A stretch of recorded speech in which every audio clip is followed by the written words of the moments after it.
오늘도 하나님께 집중하는 하루가 되시기를 축복합니다. 오늘 함께 보실 하나님의 말씀은 아모스서 1장 6절에서 8절 말씀입니다.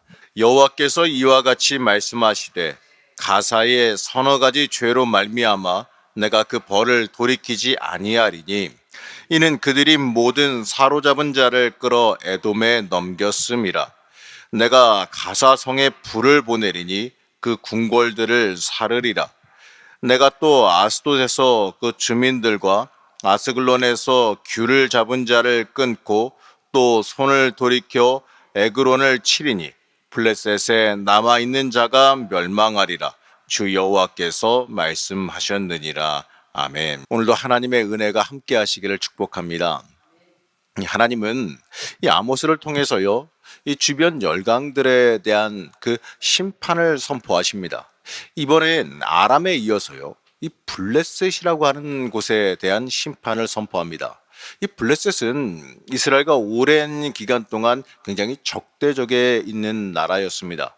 오늘 말씀에 등장하는 이 가사라는 도시는 이 블레셋의 대표 도시입니다. 이것은요, 이 블레셋에서 이 애굽으로 향할 때 어떻게 보게 되면 마지막 관문과 같은 곳이라서 이 상업이 크게 발달했던 큰 도시입니다. 자, 그렇다면 이 가사가 이 하나님 보시기에 지은 죄가 무엇이냐 이거죠. 자, 오늘 6절 말씀 이렇게 말하는데 여호와께서 이와 같이 말씀하시되 가사의 서너 가지 죄로 말미암아 내가 그 벌을 돌이키지 아니하리니 이는 그들이 모든 사로잡은 자를 끌어 에돔에 넘겼음이라 이렇게 말합니다. 자, 그들이 모든 사로잡은 자를 에돔에 넘겼다 이렇게 말하죠. 자, 이 블레셋 사람들은 이 전쟁에서 승리하면서 이스라엘 사람들을 포로로 붙잡았습니다. 그리고 그들을 이 사람답게 대우하지 않고 마치 이 짐승처럼 이 노예로 팔아서 돈을 벌었어요. 특히 그 중에서도 에돔이라는 곳에다가 노예로 팔았습니다. 자, 그러면 에돔은 다시 그 노예들을 갖다가 또 다른 나라로 팔아서 이 돈을 버는 자들이었습니다. 자, 이런 이 악한 행위는요, 하나님 보시기에 이 하나님의 공의로운 심판을 피할 수가 없다라는 겁니다. 하나님은 이러한 이 블레셋에 하나님의 심판이 임할 것이다 이렇게 말씀하십니다. 실제로 이 아수르가 이 주전 734년에 가사를 이 침공해서 이 블레셋을 갖다가 공격을 하고 함락시킨 다음에 이 블레셋에 조공을 바치라고 그랬어요. 근데 블레셋이 그걸 거부했습니다. 그러니까 아수르는 다시 한번 블레셋을 침공해서 많은 걸 파괴하고 많은 사람들을 포로로 잡아갔습니다. 그리고 이 사네립 왕에 의해서 블레셋의 성들이 함락되어져 버렸어요. 자, 하나님은 이 비인격적인 악행을 일삼았던 이 블레셋을 결국엔 이렇게 심판하셨습니다. 이 그들의 악행을 하나님은 잊지 않으셨어요. 자, 우리는 이러한 심판을 보고 깨달아야 됩니다. 우리는 이 말씀을 보면서 우리의 삶을 한번 돌아볼 필요가 있어요. 하나님은 이 포로된 자, 이 힘이 없고 연약한 자를 비인격적으로 대우하는 사람들을 갖다가 심판하세요. 우리의 삶 가운데 이 물질에 빠져서 이 다른 사람의 인권을 유린하거나 착취한 일이 있다면 우리는 하나님 앞에 하나님의 심판을 두려워할 수 있어야 됩니다. 하나님은 이 모든 사람을 사랑하시고 공의롭게 보호하시기를 원하십니다. 자, 우리의 삶 가운데 이 하나님의 뜻이 이루어지는 삶을 살기를 소망할 수 있어야 됩니다. 그게 하나님이 우리에게 원하시는 삶이기 때문에 그렇습니다. 이제 이어서 아모스는 이 두로의 범죄에 대해서 심판하는데, 자, 이 9절 말씀 보시게 되면 9절 말씀은 이렇습니다. 여호와께서 이와 같이 말씀하시되 두로의 서너 가지 죄로 말미암아 내가 그 벌을 돌이키지 아니하리니 이는 그들이 그 형제의 계약을 기억하지 아니하고 모든 사로잡은 자를 에돔에 넘겼음이라. 자, 이 두로는 베니게라고 하는 그 나라를 대표하는 큰 도시인데 여기는요 항구와 무역으로 굉장히 유명한 곳이었습니다. 이 두로는요 이 에스겔 시대에 이 노예 상인으로 악명이 높았던 것을 보게 되면 이들도 이웃 백성을 이 노예로 사고 팔았음을 알 수가 있어요. 이 사람을 사람으로 보지 않고 하나의 물건처럼 여긴 겁니다. 특히 이들은 뭐라고 오늘 말씀에서 말하냐면 형제의 계약을 어겼다라고 말합니다. 자, 이 말은 이 다른 도시 백성을 노예로 팔지 않겠다라는 약속이 있었다라는 걸 상징하게 되는데, 그런데 그럼에도 불구하고 이웃 백성을 노예로 팔았다라는 것은 이 신뢰하지 못하는 사람들이다라는 것을 뜻해요. 하나님은요, 물질을 위해서 약속도 저버리는 이러한 모습을 심판하신다 말씀합니다. 여러분, 하나님은 공의로우신 분입니다. 이 물질의 눈이 어두워서 사람의 도리를 저버리는 자들을 심판하겠다고 말씀하세요. 이제 이어서 하나님은 에돔의 죄에 대해서 말하는데 11절 말씀입니다. 여호와께서 이와 같이 말씀하시되 에돔의 서너 가지 죄로 말미암아 내가 그 벌을 돌이키지 아니하리니 이는 그가 칼로 그의 형제를 쫓아가며 긍휼을 버리며 항상 맹렬히 화를 내며 분을 끝없이 품었음이라 이렇게 말합니다. 자, 에돔. 여러분, 에돔하면 뭐가 생각나십니까? 에돔은 우리가 잘 알고 있다시피 에서의 후손입니다. 한마디로 이스라엘과 어떻게 보게 되면 이 형제와도 같은 국가라고 해도 틀린 말이 아닙니다. 하지만 에돔은요, 역사적으로 보게 되면 이스라엘을 굉장히 미워하고 괴롭힌 나라예요.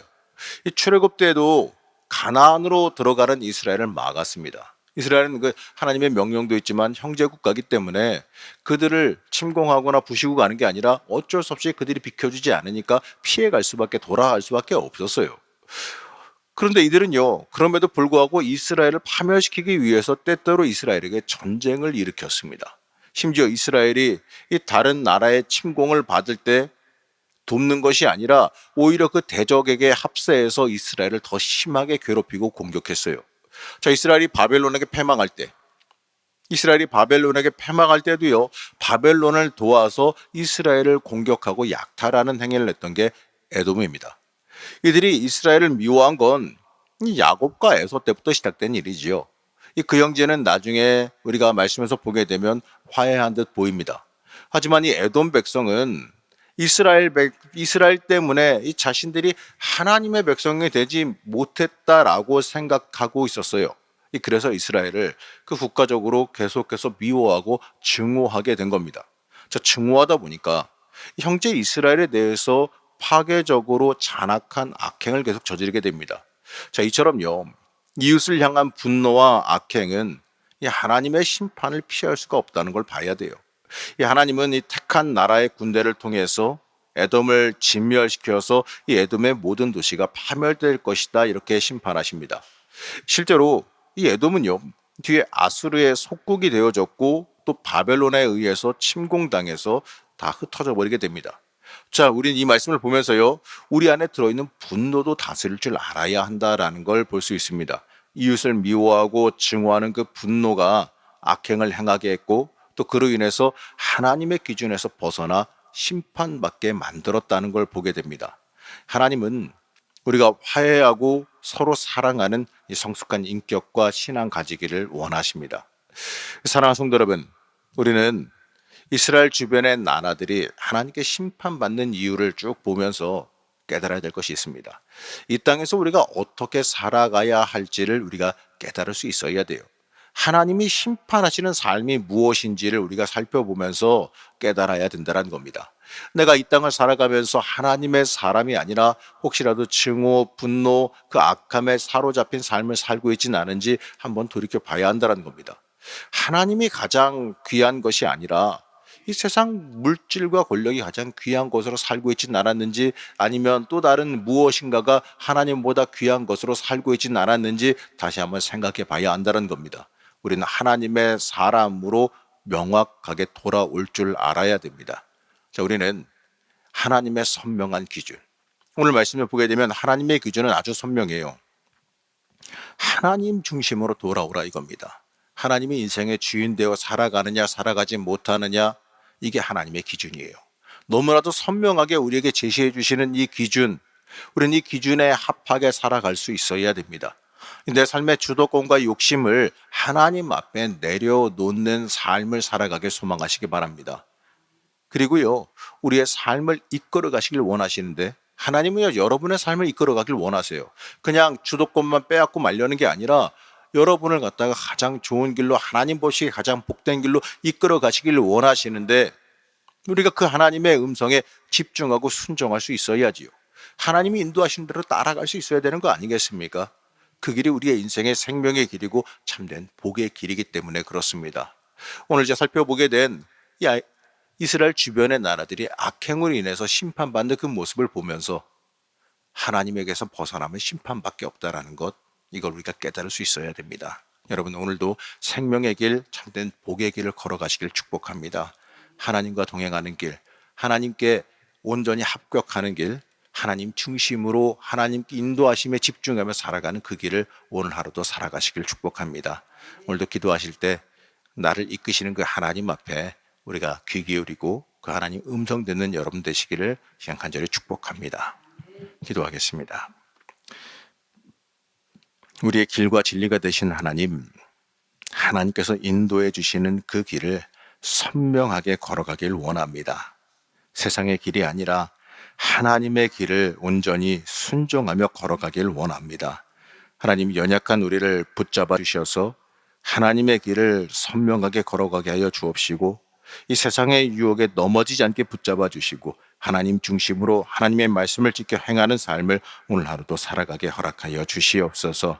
오늘도 우리를 강하게 붙잡아 주시는 역사가 있기를 원하오며 거룩 거듭게 하신 예수님의 이름으로 기도드렸습니다. 아멘.